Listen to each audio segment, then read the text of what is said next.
আমার প্রিয়জনেরা, প্রভু যীশু খ্রিস্টের নামে সকলকে জানাই অভিনন্দন। আজকে ভারতবর্ষের লোকেদের জন্য বিশেষ দিন।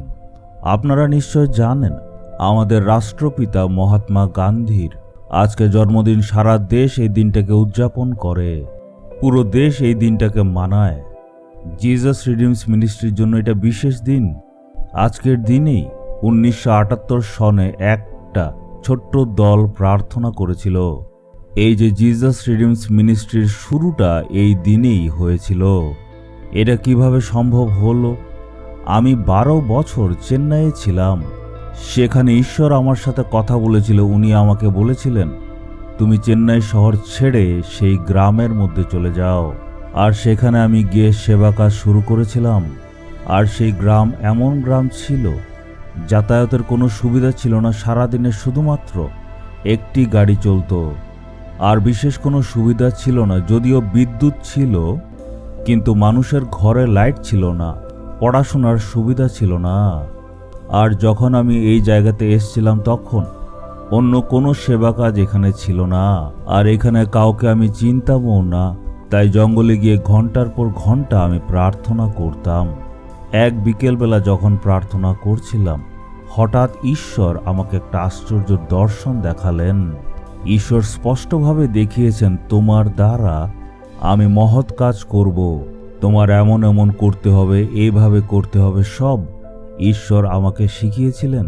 আমি নতুন ছিলাম, সন্দেহ হচ্ছিল এই ছোট্ট গ্রামে এত বড় সেবা কাজ কিভাবে হবে।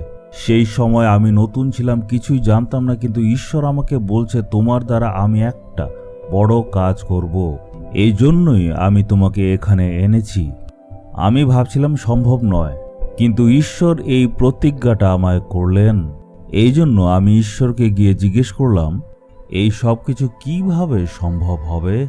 তখন ঈশ্বর বললেন, এই সব কাজ করার আগে তুমি একটা জিনিস তৈরি করো, একটা শক্তিশালী প্রার্থনার দল তৈরি করো।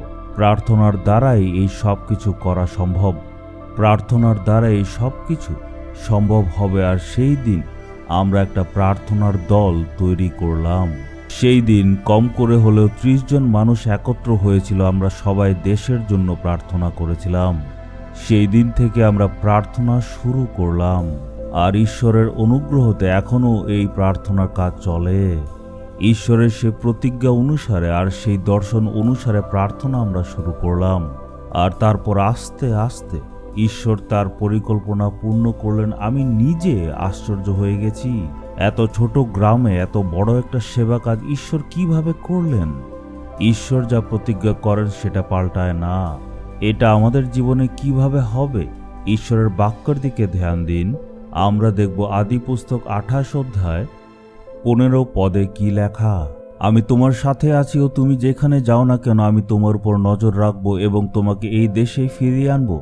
যতদিন না আমি তোমার কাছে আমার করা প্রতিজ্ঞাটি পূরণ করছি, ততদিন আমি তোমাকে ত্যাগ করব না। ঈশ্বরকে দেখুন, উনি যখন প্রতিজ্ঞা করেন সেটা উনি পূর্ণ করেন।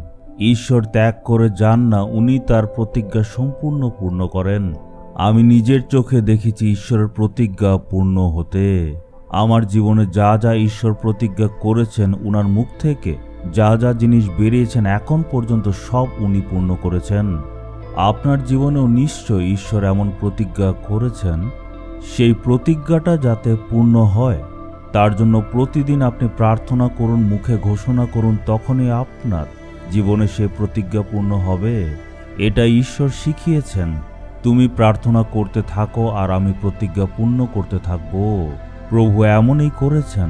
আপনার জীবনে কি এমন হয়েছে যে ঈশ্বর প্রতিজ্ঞা করেছেন কিন্তু সেই প্রতিজ্ঞাটা পূর্ণ হয়নি?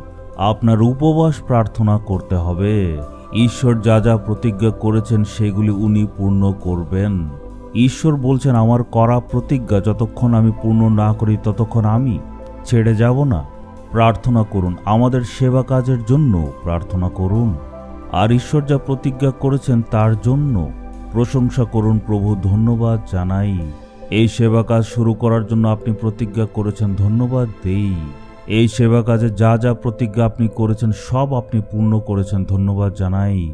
আজকে আপনার এই ছেলে আর মেয়ে এখানে এসছে, তাদের জীবনে আপনি যা প্রতিজ্ঞা দিয়েছেন, তাদের জীবনে যা দর্শন আপনি দিয়েছেন, সেগুলি যতক্ষণ না পায় ততক্ষণ প্রার্থনা করার জন্য আপনি তাদের অনুগ্রহ দিন। আপনি বলেছেন যে আপনি যা যা প্রতিজ্ঞা করছেন সেগুলি যতক্ষণ না পূর্ণ হয় আপনি ত্যাগ করে যাবেন না। আপনাকে ধন্যবাদ দেই, যিশুর নামে চাইলাম, আমেন, আমেন।